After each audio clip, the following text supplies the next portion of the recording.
उस वक्त तक चलेगा जब तक ये प्रशासन इस्लामपुर का हमको आश्वासन नहीं देगा कि ये ब्रिज दलंचा ब्रिज इतना दिन में स्टार्ट होगा, तब तक हम लोग यहाँ अनशन में बैठेंगे।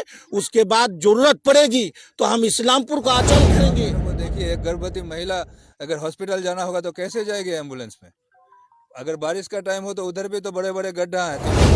खाली ये लोग खाली टीवी में, फेसबुक में, सोशल मीडिया में, आईटी सेल में ये लोग का उन्नयन दिखता है, जमीन में कोई उन्नयन नहीं है। इसलिए ये ब्रिज जब तक नहीं बनेगा हम लोग यहाँ आमरण में बैठेंगे। के बाद आज बांस के ब्रिज में चलना पड़ रहा है, तो ये तो हम आज यहाँ बैठे हुए हैं धरना में, आमरण अनशन में, ताकि सेंट्रल गवर्नमेंट को भी पता चले, मोदी सरकार को और दीदी सरकार को भी पता चले कि यहाँ की पब्लिक किस तरह जान हथेली में लेकर के अपना सफर करते हैं। यही चीज बताने के लिए हम अनशन में बैठ चुके हैं। जब तक नहीं आएंगे, जब तक नहीं बोलेंगे कब तक होगा ये, कब तक बनेगा पक्का ब्रिज, तब तक हम लोग कुछ भी नहीं खाएंगे, यहीं बैठे रहेंगे। नहीं हो रहा है तो आज हम लोग इस्लामपुर टर्मिनस से फुलबारी होते हुए माटीगुंडा, दुर्गापुर, कटलबारी और आश्रम होकर के ये दलंचा ब्रिज में आकर के आमरण अनशन में बैठे हुए हैं। अब ये तो बहुत ही दुर्भाग्यजनक बात है कि डिमांड की तरह रह ही जाता है।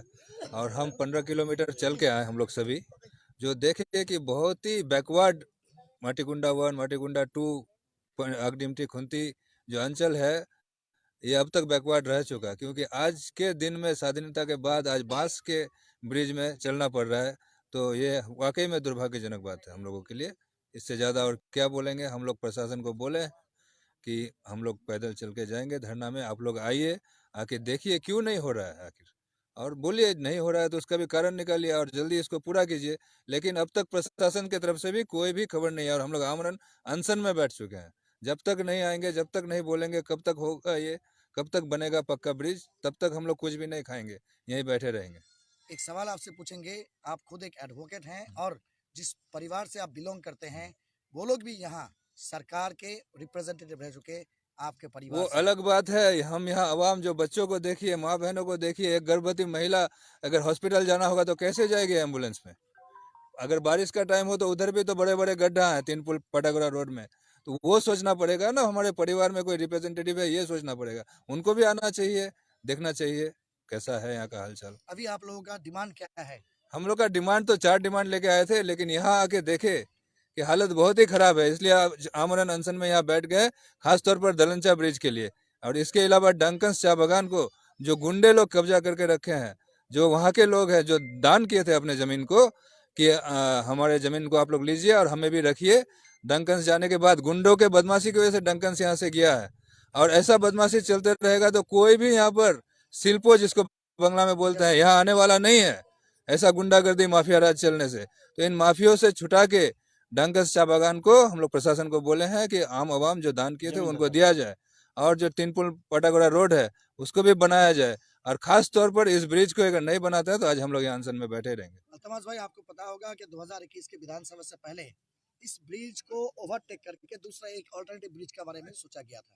एस्टिमेशन तो वो भी आके बताए यहाँ के लोगों को और हम लोगों को भी कि कौन सा अल्टरनेट है और जल्दी काम करेगा, अच्छा रहेगा, उस प्रोजेक्ट को माना जाएगा। और अगर नहीं रहेगा तो इसको इमीडिएट बनाया जाए, नहीं तो हाल तो बुरा हो रहा है। दिन दिन ये कट रहा है, सुनते हैं यहाँ पर बालू चोरी क्या क्या हो रहा है, और ज्यादा ही हो रहा है। ठीक ठीक ठीक। सादिकुल्ला, एक बहुत बड़ा सवाल उठाए कि जहाँ ब्रिज बनना चाहिए वहाँ ब्रिज तो बन ही नहीं रहा है, बल्कि बालू कटाई हो रहा है, मिट्टी कटाई हो रही है और नदी का जो स्पैन है वो बन रहा है। देखिए, आप तो मानुष पूरा समझ गया है कि ये पूरी सरकार जो है ये करप्शन और दुर्नीति में लथपथ है। अब जन जन ग्रामगंज जहां भी जाइएगा एक इंसान को पता चल गया है कि ये पूरा जो पूरी सरकार है, इसके नेता है, इनके एमएलएज हैं, इनके मिनिस्टर हैं, ये लोग सिर्फ दुर्नीति में इन्वॉल्व है। आप लोगों ने खुद मीडिया के माध्यम से दिखाया कि ये लोग सिक्का चोरी यही लोग कर रहे हैं, बोई चोरी यही लोग कर रहे हैं, चाकरी चोरी यही लोग कर रहे हैं, बाली चोरी यही लोग कर रहे हैं, पाथर चोरी यही लोग कर रहे हैं। तो ये लोग सिर्फ चोरी करने के लिए यह सरकार का गठन किया है। ये जो उन्नयन बोलता है, उन्नयन दूरबीन से भी कहीं देखने को नहीं मिलेगा दीदी का। और ये जीती जागती मिसाल है डिमटी पटागोरा रोड और ये दलंचा ब्रिज। इसके लिए हम लोग खुद डिपुटेशन दिए हैं, आंदोलन किए हैं, खुद हम लोग यहाँ से इन्वेस्टिगेशन करके अपने लेवल में जाके एडमिनिस्ट्रेशन को जनाया है, लेकिन ये ब्रिज नहीं हो रहा है। तो आज हम लोग इस्लामपुर टर्मिनस से फुलबारी होते हुए माटीगुंडा, दुर्गापुर, कटलबारी और आश्रम होकर के ये दलंचा ब्रिज में आकर के आमरण अनशन में बैठे हुए हैं। अभी तक प्रशासन का कुछ पता नहीं है, और अगर ये ब्रिज के बारे में आश्वासन नहीं देता है, इसका इमीडिएटली काम शुरू नहीं होता है दलंचा ब्रिज का, तो हम लोग आमरण अनशन में बैठेंगे और हम लोग इनको मजबूर करेंगे ये ब्रिज करने के लिए, क्योंकि 5 ग्राम पंचायत के लोग वंचित है। यानी वो लोग जब क्या कहते हैं गर्भवती महिला का डिलीवरी का समय होता है तो 15 से 20 किलोमीटर दूर घूम के जाना पड़ता है। यहाँ का एक स्थानीय वासी ने हमको बताया कि एक आदमी इधर से जा रहा था और वो गिरा, उसका कमर टूट गया, हॉस्पिटल ले जाने के बाद वो आदमी मर गया। तो ये सरकार क्या लोगों की जान लेने के लिए बनाया था, या लोगों ने इनको वोट दिया था यही सब करने के लिए कि खाली ये लोग खाली टीवी में, फेसबुक में, सोशल मीडिया में, IT सेल में ये लोग का उन्नयन दिखता है, जमीन में कोई उन्नयन नहीं है। इसलिए ये ब्रिज जब तक नहीं बनेगा हम लोग यहाँ आमरण अनशन में बैठेंगे, नहीं तो प्रशासन आकर के हम लोग को ये आश्वासन दे कि हम लोग इस ब्रिज का काम इतने दिन में शुरू करेंगे। शुरू किए हैं आप लोग ये अनशन का बात जो बता रहे हैं, कब से शुरू किए? ये 2:30 बजे से तो हम लोग अनशन शुरू किए हैं, लेकिन पद यात्रा जो हम लोग चल के आए हैं ये 15 किलोमीटर, ये 10 बजे इस्लामपुर टर्मिनस से हम लोग का शुरू हुआ है। कब तक चलेगा आप लोगों का ये अनशन? उस वक्त तक चलेगा जब तक ये प्रशासन इस्लामपुर का हमको आश्वासन नहीं देगा कि ये ब्रिज, दलंचा ब्रिज इतना दिन में स्टार्ट होगा, तब तक हम लोग यहाँ अनशन में बैठेंगे। उसके बाद जरूरत पड़ेगी तो हम इस्लामपुर को अचल करेंगे और किसी TMC के मंत्री, MLA, चेयरमैन को ग्रामगंज में घुसने नहीं देंगे, और जरूरत पड़ेगी तो यहाँ के लोगों को लेकर के हम लोग ये पंचायत इलेक्शन का बाइकआउट करेंगे। अच्छा, एक सवाल आपसे पूछेंगे। 11 या 12 साल तक कह सकते हैं तृणमूल की सरकार है, और इससे पहले यहाँ 34 साल बाया महाज की सरकार था। और एक रहा सवाल ये जो आप नदी के बारे में, नदी का ब्रिज, इसमें सेंट्रल गवर्नमेंट का भी एक रिस्पॉन्सिबिलिटी बनता है, क्योंकि वाटर एंड इरिगेशन वेज इस सेंट्रल गवर्नमेंट का भी एक प्रोजेक्ट होता है नदी में पुल बनाने का, या रिवर बनाने का, या फिर रोड बनाने का।